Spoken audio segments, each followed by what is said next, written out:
If somebody is kind to you now and your first instinct is to recoil, to minimize your needs, to say you're fine when you're not, to suddenly feel exposed instead of relieved, there is nothing wrong with you. That reaction is not ingratitude, it's memory. Your body remembers a time where support was never free, where help came with strings, where kindness was followed by obligation, when being cared for meant being owned, monitored, or later punished for needing anything at all. So now when someone offers you real support without demand, your nervous system doesn't soften. It braces, it scans, and it looks for the invoice that hasn't been handed to you yet. This episode is not about teaching you how to accept help better. It's about telling the truth about why receiving feels dangerous in the first place. Your independence may not be empowerment, why your self-sufficiency might actually be armor, and why learning to receive without collapse is one of the last and most uncomfortable stages of recovery of narcissistic abuse. If support feels exposing instead of stabilizing, it's not because you're broken. It's because your body learned that safety was once conditional, and conditional safety wires a person to survive alone. I'm Meaghan Webster. I'm an abuse recovery coach, a trauma-informed strategist, and the woman a narcissist hopes to never meet twice. This is the Narcissist Worst Nightmare podcast, where we dismantle the patterns abuse installed in your nervous system and rebuild a life from self-trust, clarity, and choice. Today we are talking about why being supported feels exposing after narcissistic abuse. Not uncomfortable, exposing. Like your armor is being removed too quickly, like someone can see you before you've decided if they're safe, like you're suddenly at risk simply because someone offered to help. In narcissistic abusive relationships, support was never neutral. It was currency, leverage, and a future bargaining chip. Help was offered loudly and later used quietly. Kindness was performed publicly and weaponized privately. Care was never just care. It came with expectations you didn't agree to and consequences you could not escape. You learned that receiving meant owing, that needing meant losing power, that accepting help meant you would later be reminded of your weakness, your dependence, and your debt to them. What your nervous system absorbed was not the memory of help. It absorbed the aftermath, the shift, the moment generosity turned into obligation, and that threat that arrived after you relaxed. So when your body stopped registering support as relief, it started registering all of the risks. This is why offers of help now don't land as kindness, they land as potential exposure. Your system is already bracing for the emotional invoice that it used to follow. This is not distrust. This is learned association. When support was paired with control, your nervous system learned to equate independence with safety and dependence with danger. That learning didn't live in your thoughts, it lives in your body, which is why logic cannot undo it. You probably pride yourself on being independent, capable, self-sufficient, the one who figures it out, the one who doesn't need much. That identity didn't come from empowerment, it came from necessity. You became independent because dependence was punished. You learned to be capable because vulnerability was exploited. You learned to carry everything because asking for help once meant being disappointed, shamed, controlled, or abandoned. So your independence hardened. It stopped being a choice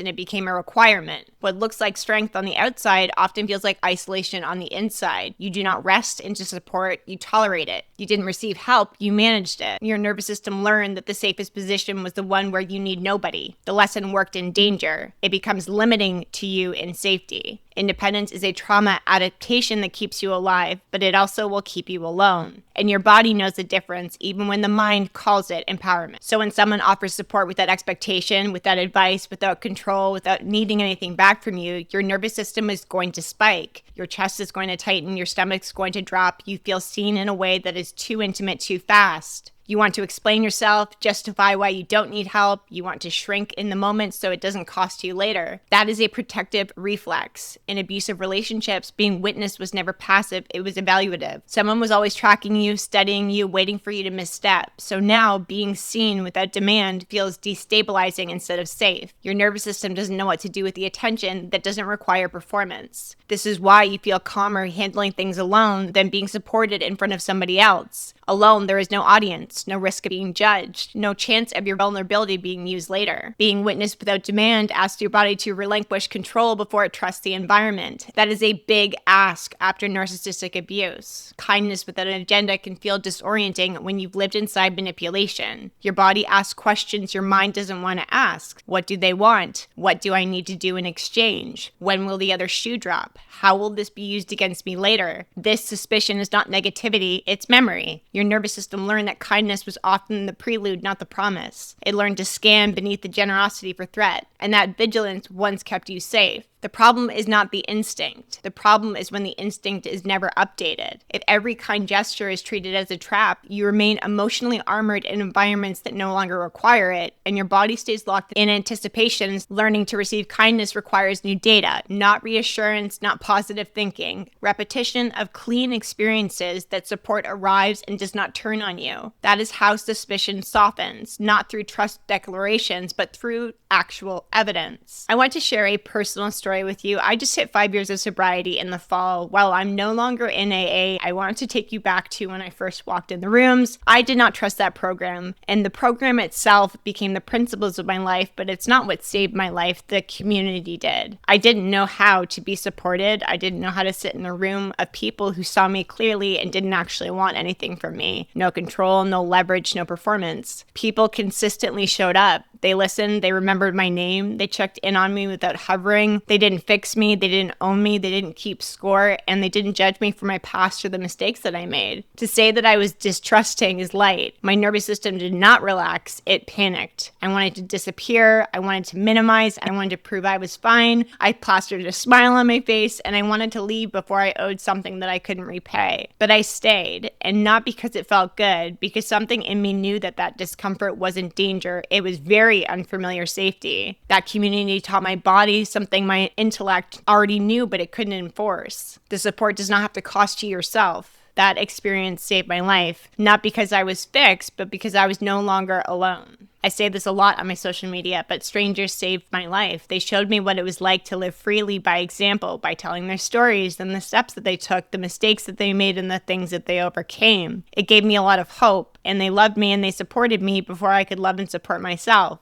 The main reasons I became a coach to be of service of other women, to help them through a challenge, a season that carried abuse, trauma, addiction, mental health, and love and support them to the other side. I've worked with over 400 women now in less than 4 years, and I'm insanely grateful for that. Being supported requires you to be seen as you are, not as you perform, not as you manage, not as you present yourself. And for women who have survived narcissistic abuse, being seen without armor is terrifying. That armor protected you from being overtaken, from being absorbed, from being erased. It allowed you to stay intact inside chaos. But armor also blocks nourishment. When someone offers you support now, your system may interpret that as exposure instead of safety, as if you were standing unprotected in front of someone who might decide you're too much or not enough. So you keep the armor on. You accept help halfway. You receive support cognitively while you keep your body guarded. This is why you can say thank you and still feel tense, why you can acknowledge care and still feel unsafe. Armor does not come off because somebody is kind. It comes off when your body learns that kindness does not lead to consequences. And this is where this starts to get somatic. Learning to receive does not mean forcing yourself to trust faster. It means staying present with the discomfort that arises when support is offered and not immediately trying to manage it. It means noticing the urge to explain yourself and letting it pass, not correcting the moment, not minimizing your needs, and not compensating for being a human. Receiving without running is a nervous system skill. It is learned slowly through tolerating the sensation of being held without it taking control. This is uncomfortable because it contradicts old survival rules. Rules that said control equals safety, that independence equals protection. Inside of the Reinvent, Rebuild, and Redeem membership, this is one of the deepest recalibrations that women experience. It's not learning how to ask for help, but learning to stay when help arrives. Support becomes safe when the body learns it does not require self-erasure. I work with a client who could lead teams, manage crisis, survive almost anything alone. But the moment that somebody offered her support, she would freeze. When a friend asked her how she was doing, she would say she was fine. When someone offered to help her with something small, she felt exposed and ashamed. She couldn't understand why kindness made her feel weak. What we uncovered together in coaching was a very simple yet brutal truth. Every time she had accepted help in the past, it was later used against her. And she learned that receiving meant losing power. So we practiced something about letting support be present without earning it, without having to repay it, without explaining it away.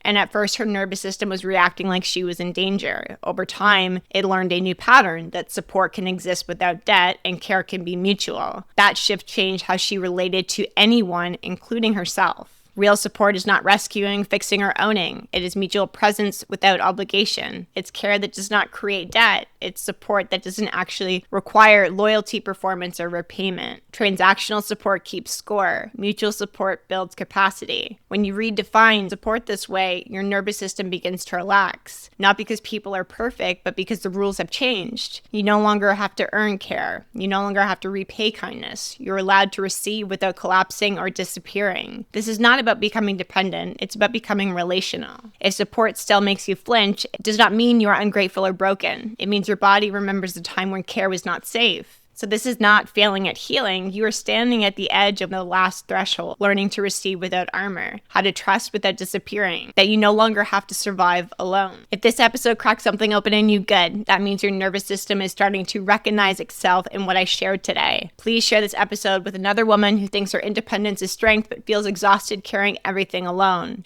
And I know that you're ready to receive support without collapse, without guilt, without losing yourself. The Reinvent, Rebuild, and Redeem membership is where that work happens. This is root level healing, nervous system recalibration for structure, safety, and truth. You no longer have to do this alone. Please join us inside of the RRR membership and start rebuilding your capacity to be supported without fear. This is the Narcissist Worst Nightmare podcast, where support after abuse becomes safe because we do body healing and nervous system regulation by creating new experiences for you to tap into to create self-safety.